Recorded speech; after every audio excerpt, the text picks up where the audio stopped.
Welcome to the Quiet Impact Podcast. I'm your host, Stephanie Oden, and this is where we nurture, inspire, equip, and empower introverted leaders and business owners just like you who are making waves quietly and with impact.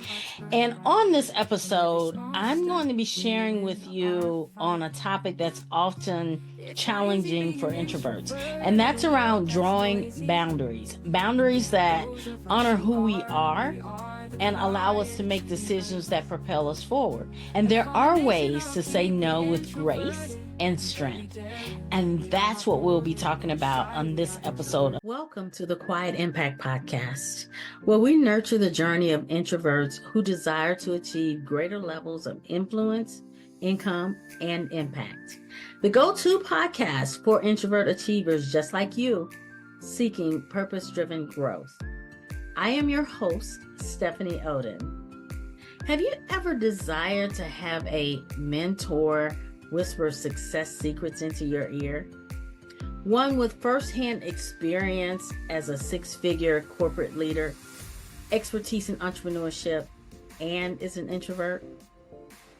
Tune into each episode where we will provide valuable insights into how introverts can effectively navigate life with full-time jobs, pursue career success, and delve into entrepreneurship.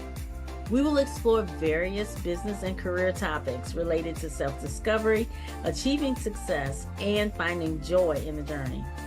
My guest and I share real-life experiences, strategies, tools, and resources that will encourage personal and professional growth, self-empowerment, and living an authentic, purposeful life. Let's get into today's episode.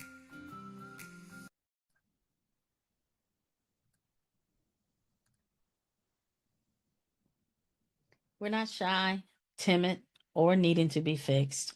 We are an introvert, and that is our superpower. Introverted AF. Absolutely fabulous and feisty. And on today's episode, I am your host, and I will be sharing with you ways to say no with grace and strength. And this is all about protecting our energy and drawing our boundaries in ways that truly honor who we are and our ability to make decisions so that we can move forward. On this podcast, we nurture, we inspire, we equip, we empower introverted business owners and leaders just like you. So let's jump in, shall we? Let's explore 7 ways that you can say no with grace and strength. But before we do, make sure you go over to my website, get your copy of the Success Pillars for Quiet Achievers. It's a resource that I created for you to help you to continue to level up your journey in personal growth. Now, as we jump into these, I want you to think about the challenge. That the challenge is sometimes networking. The challenge is sometimes saying no. And I was inspired on these by a blog that I read from Ivan Misner, who is the founder of BNI. And believe it or not, this is so tricky. And so this right here is the power of being an introvert. Ivan is actually an introvert, and he's created one of the strongest, more recognizable networking organizations. And I've been a part of BNI. It's a great opportunity to go out there and to define yourself. But the bottom line, he is an introvert. And so when he says things, I relate to them a lot because they speak to how I normally like to operate. And it's important to draw those boundaries that nurture your energy. And that's part of what this episode is going to be about. Like, how do you say no? What are ways to say no? And saying it with intention, and not from the standpoint of my answer is because I'm an introvert. Like, that can't be the standard answer. It's a good answer, but that can't be the standard answer because we're more emotionally intelligent than that. And that doesn't always serve us. So here are the seven. The first one I want to share with you is being able to state to the person, if I say yes to that, I'm afraid that I will let you down. It's a way of affirming and appreciating the other person and yourself. You're actually acknowledging your limitations and you value the connection. And it's okay. It's okay. Especially if you have several things on your plate. And it's true. If you have several things on your plate, if I say yes to that, I am afraid that I will let you down. And if I let you down, that will damage our relationship. And our relationship is very important to me. Another way to honor that space and that boundary and being able to say no with strength and courage and intentionality is to actually refer them to somebody else. And I have done that. I've actually referred people to someone else who can better fit their needs. Or I know they're more in alignment with that person. So I'm not just telling them no because I'm an introvert, or no, I don't want to, or no for no reason. I'm actually saying no, and then I'm uplifting them in a direction that helps them continue to move forward, again, protecting the relationship. Another one that you can use to say no with grace and strength and intentionality is I don't do that. That's not something I do. Now this is a big boss move because this is owning your truth. This is standing in your confidence. This is being who you are. This is not making excuses. You're affirming your values and your priorities, and you're showing them where you stand. And if somebody tells me I don't do that, that's not what I do, my respect meter goes up with them because they value me enough and they value themselves enough to speak into what they do well, to hang out in that zone. That's like, I have an MBA. I know basic accounting, but I don't do that. That's not something I do. And referring them to someone else. Can I write copy? Your copy when your web pages, can I write that? Absolutely. Am I the best person for you to subcontract that out to? Absolutely not. I will direct you. Now, my zone in terms of mentoring you and coaching you and helping you to find your space, your voice, your visibility, to help you come up with a communication strategy and leveraging which platforms are going to work best for you, being able to help you level up your leadership to go into that next position in terms of developing a personal marketing plan. Oh, yeah, baby, I could do that like all day. But I'm not afraid to say, I don't do that. Make sure you head over to the website, get your copy of the Success Pillars for Quiet Achievers. It gives you a place to capture some of the things we're talking about right now. And like, be unapologetically you. Avoid the dance, avoid those awkward excuses. Be direct, be kind. Being kind in business and in networking is still a thing. Be transparent. Bring your authenticity into the interaction. Number 5, propose something else. A no isn't the end. It's really the start of a new possibility. You might not be able to fulfill their original request, but you might be able to offer a solution that opens the door to a collaboration. It's a long game. That's the way I look at it. It's a long game. It's relationships. It's not hit it and quit it. Hit it real quick and get it. It's not that. Like, some deals are automatic and they're done right there. But most of them that build partnership and relationship just propose something else. Something else that you can help them with. It might be smaller, And here's another boss move. It might not bring you revenue you want. It might not bring you that big accolade that you want. But what's more important, accolades or authenticity and long term nurturing and relationship building? I take the second one. I just take the second one. Maybe that's not you, but I take the second one. Number 6, learn the difference between an opportunity and a distraction. This is absolutely one that gets a lot of new entrepreneurs in trouble.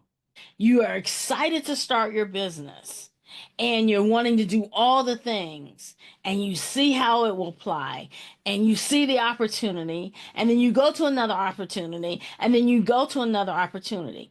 Here's what I have learned. Take it from me. As hard as it is to grasp this concept, is when you go from opportunity to opportunity to opportunity, you're actually slowing yourself down. Because I don't care how passionate the person is about saying, "Hey, you don't have to do anything. It's right out of the box. It's done for you." It's still a learning curve. So some opportunities, I have an opportunity book, okay? There's opportunities that I see that are right opportunities for me, but not right now. And that's the thing you want to look at, because what happens is the sparkle happens and it doesn't work as fast. And it's going to be a learning curve. It's going to be things that you have to learn about the opportunity. Well, they can distract you from the momentum that you have. So I recommend an opportunity book and recognize the sparkle and recognize what's truly important in your life. If it doesn't align with your path right now, it's a distraction and you're wise to see through it. One of the things that I share with my community for introvert achievers is I will bring opportunities because people are at different levels and they're implementing different things in their business. So I will bring opportunities, or I'll present opportunities, or I'll present programs, or I'll present offers. If it doesn't align with where you know you want to go for the next 6 months, don't humor me and do it. Don't do it. I want you to stay focused on where you want to go for the next 3 months or 6 months. What do you need right now to do it? And put the others in a different category under, hey, maybe it's email, maybe it's marketing campaigns, maybe it's Pinterest, maybe it's growing on LinkedIn. But put them in a different place so that you can come back to them, get them off of your mental platter, get them off of your mental plate into a space that's dedicated to holding them. And when you need them, they will be there. I also use Trello. I use a Trello board to capture ideas. So I have my opportunity book because I'm still a pen and paper person. And I have my Trello board. So as things drop in, okay, yeah, that would go in that category. Okay, yeah, that go in that category. Trello is free. Trello is a good resource that is affordable to entrepreneurs and business owners and leaders to help you keep things organized. So I highly recommend Trello. The last one I want to share with you about saying no with grace and strength and intention is when you say it, mean it. Integrity with your yes and integrity with your no. People honor that. They honor and they trust those who stand true and stand firm. And your no could be a no, not right now. Your no could be one of the 7 ways that I've given you here to say it with grace, courage, and intentionality. And even though no is a complete sentence, because we do manage our energy, we do navigate through our energy, we do use boundaries to help us leverage and really be able to be present for the things that we need to be present for, and we can come back and we can recover. No is a complete sentence. And delivery and intentionality matter. You're the one that gets to design your journey. You're the one that gets to shape your world. You're the one that can make the choice, right? I'm encouraging you to embrace your power as you build your life, as you set your boundaries, as you walk through this journey and look for, okay, I cannot say yes to everything. If I'm out and about and I'm networking, as I'm building relationships, I cannot say yes to everything. What will be the things that I'm set up to say yes to? And how will I say no to those that I want to maintain a great relationship with? Because these are my people. These are my tribe. This is my community. This is my power network. How can I do that? How can I stay in alignment? What are my core values and how do I stay in alignment with them? How do I stand in that place so it's confident, it's courageous, it's bold, and it continues to honor them as well as honor me as well. I really want to hear your thoughts on this. What is something you're going to take away from this episode to help you to be able to say no with grace and strength and courage? That's it for this episode of the Quiet Impact Podcast. Thank you for joining us. It's been an absolute pleasure. Let me know any insights that you had from this episode. I would love to hear your takeaways. Remember to head to my website, grab a copy of the Success Pillars for Quiet Achievers. It's a resource I created for you. And join us next week. Thank you for watching, listening, and subscribing. See you next time.